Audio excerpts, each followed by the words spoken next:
할렐루야. 아멘. 감사합니다. 아침 다들 들고 오셨습니까?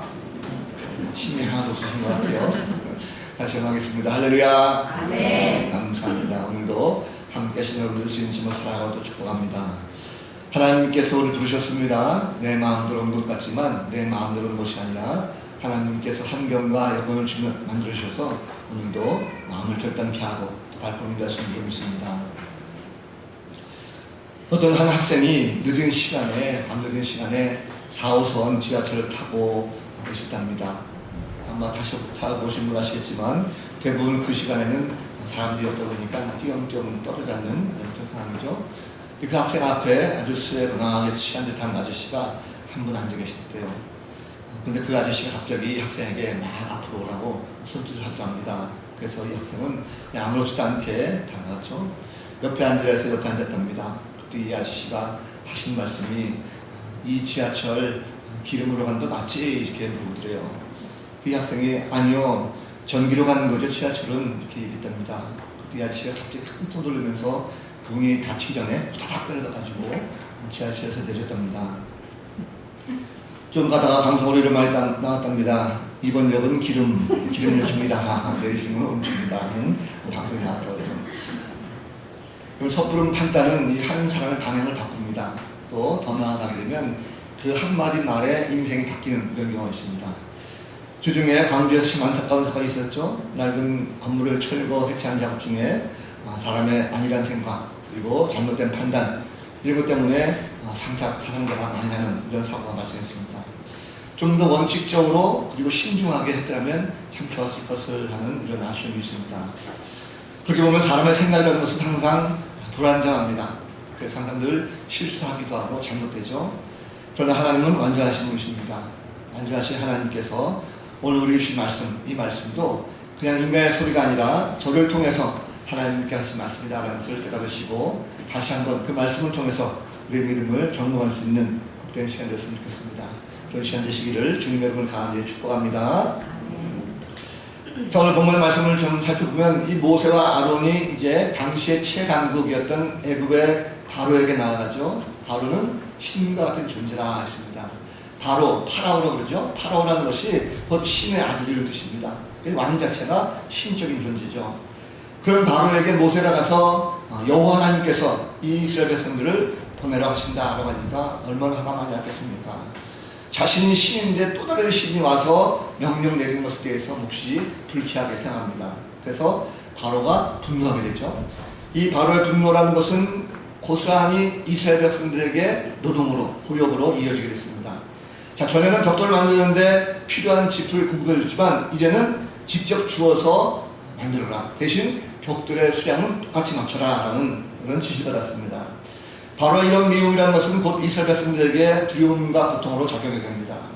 오늘 말씀 보면 특별히 바로의 명령을 애굽의 감독관들과 이스라엘 기록관들이 나아가서 백성들에게 고스란히 전한 것으로 시작됩니다. 자, 백성들에게 이것을 전하게 되니까 백성들이 이제 마른 땅에서 곡초그루터기, 마른 줄기라 그러죠. 길가에 써 있는 풀들을 말합니다. 거두어서 그것을 짚을 대신에 했습니다. 그런데 전과 같이 벽돌 수량이 똑같이 맞추지 못했습니다. 그러다 보니까 애굽의 감독관들에 의해서 이들이 폭행을 당하게 됩니다. 자, 이 기록원들이 바로를 찾아가서 자신들의 어려움을 호소하지만 돌아온 대답은 어떻습니까? 오히려 너희가 게으르다. 너희가 게을러서 그런 것이야 하면서 오히려 책망을 했습니다. 자, 커다란 공경에 빠졌던 기록원들은 왕궁에 나오다가 모세와 아론을 만나게 되면서 모든 문제의 원인이 바로 너희들이다 하면서 아주 화를 냅니다. 오늘 정말 말씀 보니까 그들은 모세의 말 때문에, 너희 말 때문에 인해서 바로에게 미움을 받게 되었고 바로를 더욱더 노하게 만들었다. 결국은 너희 말 때문에 우리를 죽게 만드는 이런 결과를 만들었다 하면서 한 말이 있습니다. 여호와는 너희를 살피시고 판단하시기를 원한다 합니다. 자, 살피시고 판단한다는 것은 원칙적으로 이런 뜻입니다. 재판관이 사람을 판단하면서 선과 악을 나누는, 그래서 선과 악을 분별하는 것을 말하지만 좀 더 깊은 의미로 들어가면 거기에 합당한 상과 벌을 주는 것까지 의미합니다. 그런데 이 오늘 말씀에 이 판단한다는 말을 표준세번역 성경에 보니까 좀 더 쉬운 말로 이렇게 되어 있어요. 하나님께서 당신들을 내려다보시고 벌을 내리시면 좋겠다 하는 이런 뜻으로 번역이 되었습니다. 이 말을 보면 지금 이 기록원들이 원망과 불평이 가득한 상태에서 모세를 향해서 퍼부는 한마디 저주에 가까운 이런 말이다 라고 할 수 있겠습니다. 자, 모세와 아론은 황당하죠. 이런 말을 들을 수 얼마나 당황했습니까? 저는 오늘 이 특별히 나타나는 많은 사람 가운데 이스라엘 기록원들이 누군가라는 것을 좀 알 필요가 있습니다. 자, 이 사람들 철저에서 보면 사실 분노하면서 하나님의 징벌을 요구할 수 있는 그런 정도의 상황이 됩니다. 왜냐하면 이스라엘 기록원이라고 하면 이 사람들은 현장에서 일을 감독하는 그런 감독관을 말합니다. 오늘날로 말하면 건설 현장에 있는 작업반장 정도 될 것 같아요. 많은 사람들을 관리하고 하는 사람이죠. 자, 이 사람들은 애굽 사람이 아니었습니다. 애굽 사람들은 바로에 의해서 감독관으로 임명되었고 이 사람들은 감독관에 의해 가지고 이제 이스라엘 백성들을 다스리는 히브리 백성들입니다. 이스라엘 백성이라는 거죠. 같은 이스라엘 백성이긴 하지만 노예 생활 가운데서 그나마 바로의 혜택을 입은 사람들입니다. 자, 모세의 말을 처음에 믿었죠. 모세가 찾아와서 그들에게 이적을 보여주고 하나님께서 여러분들을 이끌어내실 것이다. 이런 말을 들었을 때에 이 사람들도 같은 민족으로서 백성으로 아 그래 하나님이 역사하시는구나. 이제 하나님이 우리를 인도하시는구나 라는 것을 믿었습니다. 그래서 이제는 금방 애굽을 떠나가지고 뭔가 자유의 몸이 될 줄 알았어요. 그런데 이것이 웬일입니까? 오히려 정반대로 더 힘들게 됐단 말이죠. 그래서 나름대로 참고 일을 했습니다. 왜냐하면 먹고 살아야 되니까. 백성들이 만드는 벽돌을 빠짐없이 개수를 잘 파고 있습니다. 그런데 짚을 공급해주지 않다 보니까 벽돌 수량이 전보다 못했어요. 수요를 맞지 못했습니다. 그런데 열심히 자신은 일을 했건만 오히려 감독관들에 의해서 폭행을 당했습니다. 억울한 마음에 평소 자신들을 그나마 이해해줬던 바로 왕에게 직접 찾아가서 하소연합니다. 그런데 역시 꾸중만 들었어요. 이 모든 원인이 다 모세 때문이겠습니까? 모세만 아니었다면 이런 판단 실수를 하지 않았을 것입니다. 좀 더 불편했지만 그리고 힘들었지만 그래도 이 사람들은 먹고 살만했어요. 완전 노예들보다는 그 자신들이 기록 없는 일을 하면서 그나마 생계는 유지할 수가 있었다는 것입니다. 가만히 있는 사람들에게 찾아와서 바람만 잔뜩 불어넣고 결국에는 이루어진 것이 아무것도 없어요. 더 힘들게 됐으니까 화가 날 수밖에 없는 거죠. 그리고 하나님은 무려 400년 넘도록 이 민족을 애굽의 노예 생활에서 구원하지 않았습니다. 그런데 지금 눈앞에 있는 이 기록원들 입장에서 보면 자신의 생명줄을 쥐고 있는 것이 하나님이 아니라 바로 왕이었어요. 바로 왕에 의해서 그 말 한마디에 의해서 내가 지금 먹고 사는 문제가 결부되어 있고 내 생명이 그의 손에 달려있다는 것입니다. 자칫 바로의 기분을 상하게 하면 내가 죽을 수 있고 가족들이 모두 다 죽을 수가 있어요. 내 인생이 끝장날 수가 있습니다. 하나님은 그렇지 않죠. 하나님은 범하니까 가만히 계시는 거예요. 모세를 통해서 하나님의 소리를 들었습니다. 하나님은 은하고 자신들을 막 구원할 것 그렇게 보였지만 오히려 자신을 궁지에 몰아넣었던 이 모세와 아론에게 오히려 하나님을 통해서 너희들이나 심판받아라 라고 이런 말을 할 수가 없다는 것입니다. 믿음이 없으면 올바른 판단하지 못합니다. 눈앞에 이익을 보면서 그것이 나에게 좋게 다가오면 그것이 좋게 판단이 되지만 막상 손해를 당하게 되면 자칫 내 잣대로 심판을 합니다. 그래서 사람들은요 하나님의 계획을 절대 알 수가 없습니다. 믿음이 없는 사람은 당장의 눈앞의 결과만 보고 쉽게 하나님을 판단하는 이런 실수를 저지르고 말이죠. 자, 기록원들의 풀난 언행, 모세가 듣기에는 참으로 황당한 말입니다. 모세 입장에서 보면 답답하죠. 왜 그렇습니까? 모세는 또 무슨 잘못이 있어요? 모세는 그저 하나님께서 전하라고 하신 그 말씀대로 순종했습니다. 이런 소리를 들으려고 백성들 앞에 나서서 하나님을 전하는 것은 아니죠. 사실 출애굽이라고 하는 거대한 역사를 이루시려면 모두가 다 백성들이 모세를 볼 때 야 정말 하나님의 사랑이구나 라고 존경하고 똑같은 지도자로 만들어줘야 쉽게 이것을 이루어질 수 있는데 오히려 칭찬 듣지 못할 망정 이 기록원들에게 원망과 불평에 가득한 소리 저주에 가까운 소리를 듣게 되니까 마음이 좋을 리가 없죠. 오늘 이야기는 단순한 이야기 같지만 이 가운데 하나님께서 우리에게 무엇을 말씀하시는 것인가 하는 것을 면밀하게 돌아볼 필요가 있습니다. 특별히 기록원들의 이런 행동에 대해서 하나님께서 우리에게 믿음에 대해서 중요하게 말씀하는 것이 몇 가지가 있습니다. 첫 번째 보면 문제가 생겼을 때에 누구에게 호소하느냐라는 것을 깨닫게 해주십니다. 자, 이스라엘 자손들의 그 기록원들, 바로의 감독관들이 짚을 주지도 않고 전과 똑같은 수량의 벽들을 만들라 하면서 자신들을 때리고 핍박하게 되니까 가장 먼저 이들이 행동하는 것이 바로를 찾아갑니다. 바로를 찾아가서 자신들의 처지를 호소하죠. 하소연합니다. 자, 이런 기록원들의 태도 우리가 어떻게 봐야 되겠습니까? 세상적인 시각으로 보면 그것은 당연합니다. 왜냐하면 바로는 지금 애굽의 절대 권력자입니다. 그의 조치에 따라 가지고 현재 상황이 달라질 수 있기 때문에 그렇습니다. 말 한마디에 의해서 그들이 행복을 누릴 수가 있고 말 한마디에 의해서 잘못될 수가 있다는 것입니다. 자, 그런데 이것을 다시 한번 뒤집어 보면 이것이 이스라엘 백성들에게 있어서의 결코 옳은 행동이냐라는 것입니다. 결코 옳은 행동은 반성하는 것을 깨닫게 하세요. 왜 그렇습니까?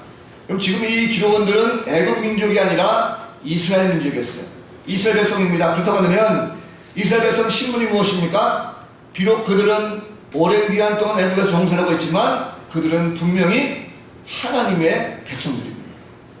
자, 하나님의 백성이라고 한다면 그럼 그들에게 가장 먼저 어려운 문제가 생겼을 때에 누구에게 가장 먼저 찾아가서 하소연하고 도움을 청해야 됩니까? 바로 하나님이시죠.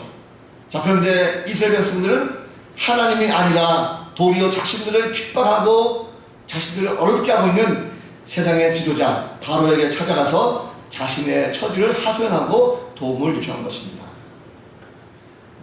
여러분, 어린이가 자신의 힘으로 해결하지 못할 때 문제에 부딪히면 누구에게 가장 먼저 찾아갑니까? 전 주아를 가만히 보니까 주아가 뭔가 하다가 힘들고 안 되는 일이 있으면 가장 먼저 부르는 것이 엄마 혹은 아빠 이렇게 불러요. 왜 그렇습니까? 부모가 가장 먼저 가까이 있고 나의 사정을 누구도 잘 아는 것이 바로 부모입니다. 그렇기 때문에 부모가 어려움을 당하게 되면 헌신적으로 도와줄 수 있는 것, 자녀가 어려움을 당하게 되면 부모가 가장 먼저 헌신적으로 그 아이를 돌보고 도와줄 수가 있습니다. 그렇다고 하면 성도들에게 있어서 가장 어려운 마음에 부딪혔을 때 누구에게 가장 먼저 찾아가서 도움을 요청해야 되겠습니까? 바로 하나님 아버지시죠. 하나님이야말로 우리의 사정을 가장 잘 아시고 친히 우리의 모든 문제를 다 해결해 주실 수가 있습니다. 그렇기 때문에 지금 혹시라도 내 앞에 닥쳐있는 문제로 말미암아 고민하는 게 있습니까? 어떻게 될지 몰라서 당황하고 도움의 손길을 뭔가 찾고 있는 이런 상황이 있습니까? 그렇다면 지금 당장에 하나님께 달려가서 그분께 내 사정을 다 아뢰시고 그분의 도움을 간구하시기 바랍니다. 여러분의 형편을 가장 잘 아시고 이 세상에서 가장 여러분들을 사랑하시는 분이 바로 하나님이십니다. 그분이 친히 도와주시고 해결해 주신다는 거죠. 이 사건을 통해서 믿음은 영적인 싸움이라는 것을 우리에게 말씀하고 있습니다. 자, 자신들의 어려운 문제를 가지고 바로에 가서 호소했어요. 그런데 바로는 뭐라 말합니까? 너희가 게으르다 라고 반복합니다. 사실 기록원들은 숫자를 잘못 쓴 것이 아니죠. 짚을 공부해주지 않기 때문에 벽들의 수장이 부족했을 뿐입니다. 그런데 바로는 내용을 보니까 바로는 이 벽돌 숫자에 대해서 일체 관심도 없었고 거론도 하지 않습니다. 바로가 게으르다라는 것은 궁극적인 목적이 무엇입니까? 바로의 목적은 이스라엘 백성들과 더불어 모세의 관계를 끊어내려고 하는 이런 부분이 있습니다. 왜 그렇습니까? 자신이 지금 신적인 존재입니다. 자신이 다스리는 나라에 오직 신을 하나 있어요. 내가 최고였습니다.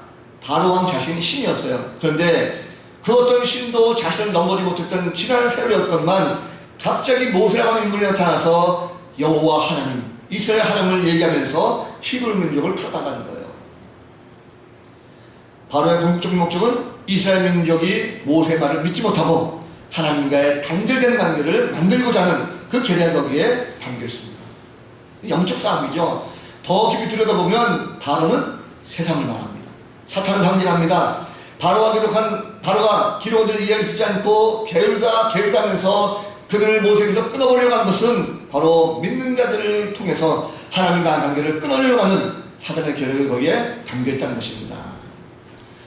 여러분, 그렇게 본다면 우리가 어려운 일이 생겼을 때에 세상을 따라가다 보면 결국은 세상 가운데 이용을 당할 수밖에 없습니다. 사람들은 어떤 문제가 생기면 손쉽게 해결하려고 해요. 아주 쉽게 해결할 방법을 찾습니다. 그래서 어떻게 합니까? 자신보다 힘 있는 사람을 찾아가요. 자신보다 뭔가 많이 배운 사람을 찾아야 합니다. 더 똑똑한 사람에게 찾아가서 내가 지금 이절유지하면서 힘들어하라고 하소연합니다. 많이 가진 사람에게 찾아가서 부탁을 하죠. 그렇다고 해서 내가 가지고 있는 모든 걱정과 의심이 그렇게 쉽게 해결됩니까? 그렇지 않습니다. 오히려 더 깊은 수렁으로 떨어지는 경우가 많아요. 사람의 말은 항상 한계가 있기 때문에 그렇습니다. 성도는 믿음을 가진 사람입니다. 믿음을 가진 사람은 어떤 문제가 있다 할지라도 영적으로 판단해야 될 것입니다.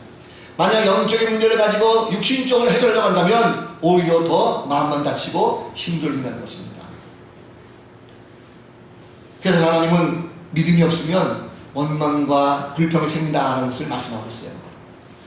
자, 바로에게 부당한 고역을 시정해 줄 것을 호소했지만 오히려 더 바로에게 심한 비난과 책망만 느꼈던 이 기록원들은 이제 화가 머리끝까지 났는데 마침 이것을 통해서 보니까 이제는 그러니까 꼼짝없이 죽었구나. 이제 모두 하나님에게 미쳤다 하면서 바로에게 면담을 마치고 나오는 그 순간 길에서 만난 모세와 아론에게 원망거린 불평을 털어놓게 합니다. 그래서 그들은 이스라엘 당하게 되는 모든 고통의 원인이 바로 모세와 아론에 있다고 판단했습니다. 아마도 그들은 이스라엘 출애굽에 대한 하나님의 약속 이젠 그런 거 필요 없다. 하나님의 약속에는 뭐고 다 필요 없고 그냥 애굽에 종살이던 이 시대 지금처럼이라도 내가 다시 한번 그냥 편안하게 살았으면 좋겠다. 좀 더 배불리지 못할다 할지라도 안정적인 상태로 내가 살고 싶다라고 하는 그런 마음을 가지고 아마 있었을지 모릅니다. 그러나 이것은 하나님의 마음을 모르는 거죠. 이스라엘 백성들을 애굽에서 구원하시고자 하는 하나님의 크신 뜻을 모르기 때문에 그 계획을 반드시 이뤄내시고자 하는 그 하나님을 믿지 못한 불신의 결과로 전락하고 말았다는 것입니다. 그렇습니다. 진정한 믿음의 반석 위에 굳게 서지 못하는 자는요, 하나님의 약속을 처음 들을 때는 막 좋아요. 기뻐합니다. 그래서 그것이 금방 이루어질 것 같아요. 근데 그 약속을 이루어가시는 모든 과정 속에서 하나님의 뜻을 제대로 모를 때에 때로는 고난과 위기가 닥치게 됩니다. 그럴 때 쉽게 믿음과 약속을 저버리죠. 언제 내가 그랬느냐 하면서 오히려 하나님 향해서 삿대질하고 불평하게 됩니다. 여러분, 그렇다면 지금 여러분들의 모습 어떻습니까? 모세와 아론을 원망했던 이 기록원들과 같이 조그마한 역경이라든지 시련이 닥쳐도 하나님을 원망하거나 불평하지 않습니까? 예수를 믿고 구원받고 잘 될 것이다 라고 하면 아주 좋아합니다. 그런데 막상 믿고 뭔가 잘 될 것 같은데 안 되고 시련이 닥치게 되면 오히려 하나님을 원망하고 불평하고 오히려 믿음의 사람들을 오히려 판단하는 이런 경우가 없지 않습니까? 여러분이 당한 시련과 역경에는 여러분을 향한 하나님의 놀라우신 은혜와 축복이 있다는 것을 알고 시련과 역경이 있다 할지라도 믿음으로 극복할 수 있는 믿음의 용사가 다 되시는 바라겠습니다. 자, 소재 말씀드렸던 강주 건물 붕괴 사건 전 뉴스 봤어요. 아마 다 보셨을 것입니다. 무너진 당시의 동영상을 보니까 참으로 가슴이 아파요. 왜 하필이면 버스가 그 시간에 거기 나왔을까? 왜 하필이면 그 건물을 거기 덮쳤을까? 마음이 아프지만 그러나 한편으로는 곰곰이 생각을 했습니다. 우리는 과연 안전한가라는 것입니다. 우리도 언젠가는 그런 일을 당할지 모릅니다. 우리는 항상 위험에 노출되어 있어요. 뿐만 아니라 삶 속에 살다 보면 문제들이 많이 생깁니다. 걱정거리 생겨요. 어떤 위험이라든지 어려움이 닥칩니다. 그런데 우리가 그럴 때마다 어떻게 하겠습니까? 세상적인 문제를 가지고 해결할 수 있습니까? 이런 문제가 생긴다 할지라도 결코 믿음을 잃어버리지 마시기 바랍니다. 실제로 있었던 일인데 켄터키주, 미국의 켄터키주 살렙이라는 곳에 어떤 어느 광산에 있었던 일이 아닙니다. 광산에서 바위가 무너져 내려가지고 5명의 광부가 깽 속에 갇히게 되는 이런 불상사가 일어나게 됐어요. 4명의 광부는 작업을 마치고 밖으로 나가는 중이었었고, 1명의 광부는 곧 깽도가 무너질지 모른다라고 하는 이런 위험 소식을 이 4명에게 전하려고 들어갔다가 그만 이 갱도가 무너진 바람에 5명이 거기에 꼼짝없이 갇히게 됐습니다. 컴컴한 갱도 안에는 아무것도 없어요. 전등도 없고 물도 없고 음식도 없었습니다. 죽음의 추한 그들이 할 수 있는 것 아무것도 없습니다. 이젠 꼼짝없이 죽었다 생각이 들었어요. 그들은 그런데 희망을 잃지 않고 하나님 앞에 찬송을 시작했습니다. 찬송을 부르고 계속 기도했습니다. 그리고 얼마나 시간이 지났는지 모르는데 보니까 쉬운 3시간이 지난 이후에 주일 아침에 그들은 극적으로 구조됐습니다. 구절은 간부가 말했습니다. 우리는 계속 기도했습니다. 앉아있을 힘이 없어지자 누워서 기도했습니다. 그리고 찬송했습니다. 한참을 그렇게 했을 때에 멀리서 빛이 비춰오고 우리는 구출될 수 있었습니다. 그런 고백을 했다고 해요. 자, 그런데 더 놀라운 것은 마지막 짐을 정리하면서 그 갱 속에서 발견된 그들의 모자에 적혀있는 글귀였습니다. 그들이 마지막으로 거기에 모자에 글을 적었는데 그 글귀가 바로 이런 글귀였어요. 우리를 발견했을 때 우리 몸이 이미 시체가 되어 있다 할지라도 슬퍼하지 마십시오. 우리는 구원받아 하늘나라에 가 있을 것이기 때문입니다. 이런 글귀가 써있다고 해요. 그럼 저는 이 이야기를 들으면서 감동받았습니다. 적어도 우리는 이런 믿음을 좀 소유할 수 있도록 해야 되지 않겠나 생각이 듭니다. 믿음이 없으면 문제가 생길 때 두려움이 찾아옵니다. 두려움을 찾아오게 되면 원망과 불평이 생깁니다. 믿음을 가지고 서 있는 사람은요, 불평보다도 감사가 넘칩니다. 원망보다도 사랑이 넘칩니다. 그래서 답답한 마음이 있다 할지라도 오히려 낙심하거나 흔들리지 않습니다. 오히려 천국에 대한 소망을 가지고 더 큰 기대를 가지고 기쁨을 누릴 수가 있습니다. 오늘 본문을 통해서 하나님께서 우리 주신 말씀을 무엇입니까? 하나님이여 자녀들이 이 이스라엘 기록원들처럼 믿음을 잃어버리고 섣부르게 판단하는 것을 원치 않습니다. 온전한 믿음을 가지고 판단하기를 바라시는 것입니다. 그것이 믿음을 가지고 있는 성도들의 바른 자세이기 때문이었습니다. 인생 살면서 때때로 찾아오는 모든 문제 때문에 믿음을 잃어버리고 세상적으로 판단하는 것 주는 원치 않습니다. 좀 더 기도하면서 주님께 매달리고 주님의 뜻이 무엇인지 그 뜻을 찾는 것, 이것이 바로 하나님께서 원하시는 방법입니다. 믿음을 통해서 하나님의 참된 마음을 깨달아지고 원망보다도 불평보다도 오히려 하나님 앞에 감사할 수 있는 것, 이 믿음을 갖기 원하십니다. 하나님은 사랑의 하나님이십니다. 사랑하는 자녀들이 현재의 고난 때문에 힘들어하는 것 다 알고 계세요. 세상 사람들이 나를 얼마나 힘들게 하는 것인지 아는 것입니다. 그들이 무엇 때문에 나를 이렇게 힘들게 하고 괴롭게 하는지 하나님 다 보고 계세요. 사랑하는 사람들은 우리를 판단하죠. 우리의 잘못과 우리의 실수를 보고 막 판단합니다. 자신의 시선을 가지고 우리를 비웃기도 하고 비난과 조롱으로 판단하기도 합니다. 그러나 그들을 결코 두려워할 필요가 없습니다. 세상의 판단은 다 거짓입니다. 세상의 판단은 진실하지 못합니다. 오직 예수 그리스도 주님만이 우리를 진정으로 판단하시고 우리를 심판하십니다. 세상 사람들은 우리를 보고 육체적으로 판단하죠. 그러나 예수님은 육체적으로 판단하지 않습니다. 주님은 영적으로 판단하시는 거예요. 그것이 참된 판단이요 심판입니다. 요한복음 8장 15절 16절 말씀 보면 예수님께서 이런 말씀하셨어요. 너희는 육체를 따라 판단하나 나는 아무것도 판단하지 않느니라. 만일 내가 판단하여도 내 판단이 참되니 이는 내가 혼자 있는 것이 아니요 나를 보내신 이가 나와 함께 계십니다. 예수님께서 하시는 판단은 하나님의 판단입니다. 인간의 판단이 아닙니다. 예수님께서 친히 하나님과 더불어 우리를 평가하고 있어요. 믿음은 예수님처럼 판단하게 합니다. 세상 사람들은 자기 생각대로 남을 판단하고 남을 정죄하고 남을 심판하죠. 그런데 그것은 자신이 옳고 상대방은 바르지 못하라고 하는 자기 잣대입니다. 내가 옳다라고 생각하면서 상대방을 판단하는 것은요, 상대방을 정죄하는 것입니다. 이것은 모순이죠. 왜냐하면 자기는 죄가 없습니까? 자신의 죄는 보지 못하고 상대방의 죄만 정죄하는 것, 이것이 잘못됐다는 것입니다. 이것이 판단 실수라는 거죠. 인간의 모든 죄에서 벗어날 수 없어요. 성경은 분명히 말합니다. 로마서 2장 1절 말씀 보면 그러므로 남을 판단하는 사람아 누구를 망명하고 내가 핑계하지 못할 것은 남을 판단하는 것으로 내가 너를 정죄하느니 판단하는 내가 같은 일을 행하느니라. 이 말이 좀 어려운데 표준세번 역성을 보니까 좀 더 쉽게 번역되어 있어요. 그러므로 남을 심판하는 사람이여 그대가 누구든지 죄가 없다고 변명할 수 없습니다. 그대는 남을 심판하는 그 일로 결국 자기를 정죄한 셈입니다. 남을 심판하는 그대도 똑같은 일을 하고 있기 때문에입니다. 자, 여러분 자신의 잣대를 들이대고 상대방을 평가하는 것, 그건 잘못된 것입니다. 옳지 않습니다. 남을 판단하기에 앞서 먼저 내 자신을 돌아보면서 나 자신을 불리한 것이 아닌지 나를 먼저 판단하고 스스로 평가볼 수 있습니다.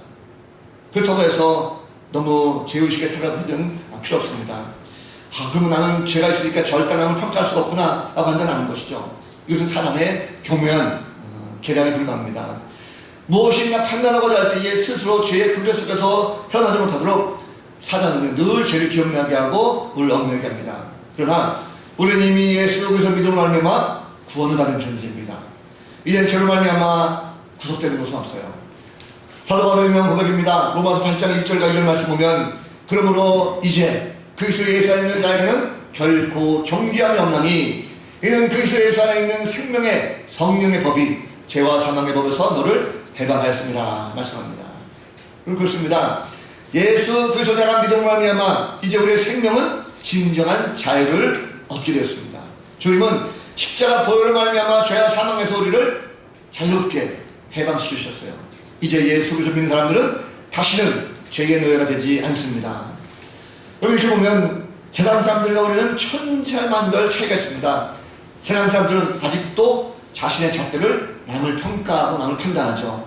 자신의 생각이 어긋나거나 마음에 들지 않으면 그 사람을 비난하고 불평하고 악담합니다.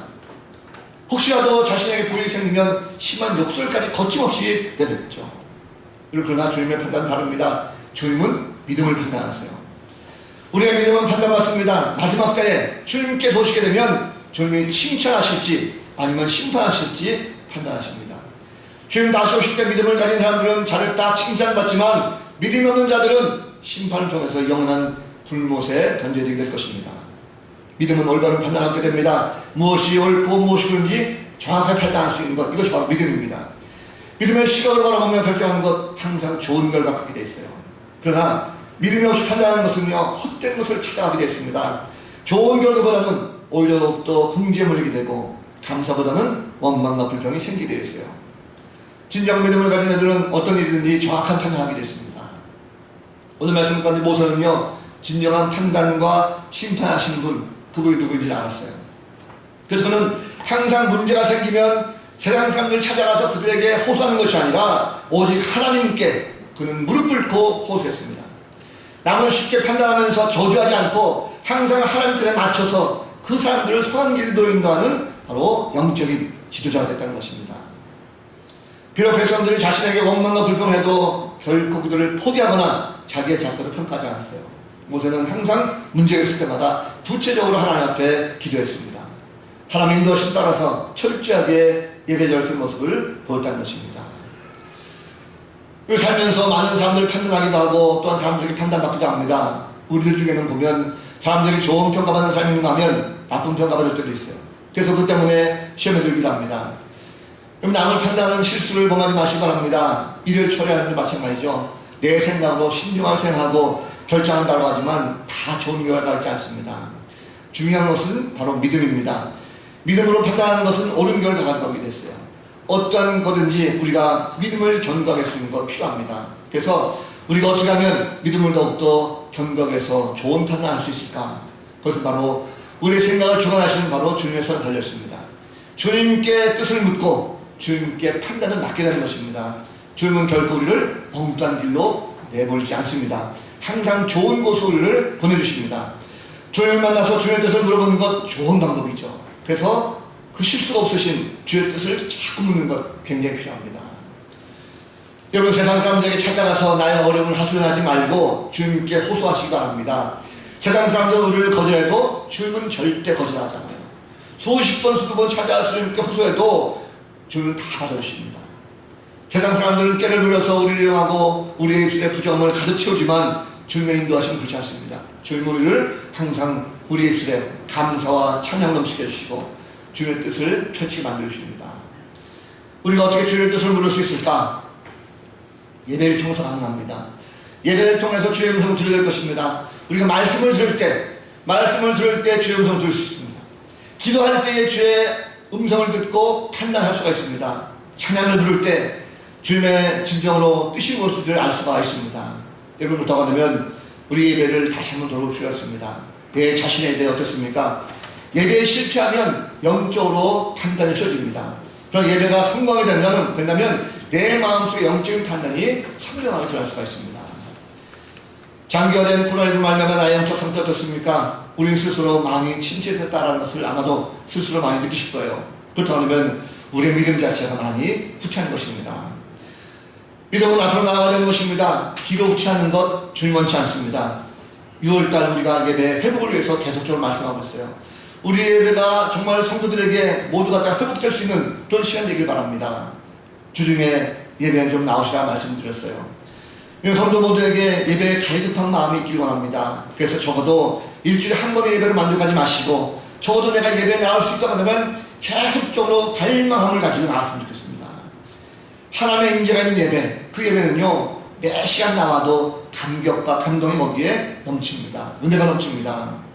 이번 한 주간 동안도 다시 한번 우리의 영적 상태 좀 돌아보면서 내 자신을 돌아보면서 혹시라도 미진한 부분이 있지 않나 생각하시고 예배에 더욱더 신경 쓰시고 예배가 더욱더 회복될 수 있도록 노력했으면 좋겠습니다. 모쪼록 오늘 말씀을 통해 다시 한번 우리의 믿음을 다시 한번 돌아보시고 그리고 예배 회복을 위해서 또 한 주간 동안도 기도하고 말씀 보시고 또 영적으로 찬양하면서 함께 다시 한번 영적으로 올바른 판단할 수 있는 거룩한 죄의 꿈을 다 되시기를 우리 구주 예수 그리스도 이름으로 간절히 축원을 드립니다. 기도하겠습니다. 거룩하신 하나님, 오늘 기록원들의 행동을 통하여 우리의 믿음이 어떤지 다시 한번 돌아보게 하시니 참 감사합니다. 힘들고 어려울 때 세상 사람들에게 찾아가서 호소하기도 하고 때로 문제 해결을 찾지만 그러는 것은 매번 우리 가운데 실패요 좌절뿐임을 고백합니다. 영적으로 깨어 기도하게 하시고 다시금 주님께 나아가 기도하며 주님께 모든 것을 알게 하시고 우리 모든 해결 방법은 오직 주님만이 하실 수 있다는 믿음의 고백이 있게 하여 주옵소서. 그러므로 한 주간 동안도 삶에 지친 우리 모습이라 할지라도 주님께서 다시금 회복시켜 주시고 거룩한 마음으로 다시금 기뻐 찬양할 줄 아는 거룩한 주의 자녀를 되게 하여 주옵소서. 감사드리옵고 예수 그리스도 이름으로 간절히 기도하옵나이다. 아멘.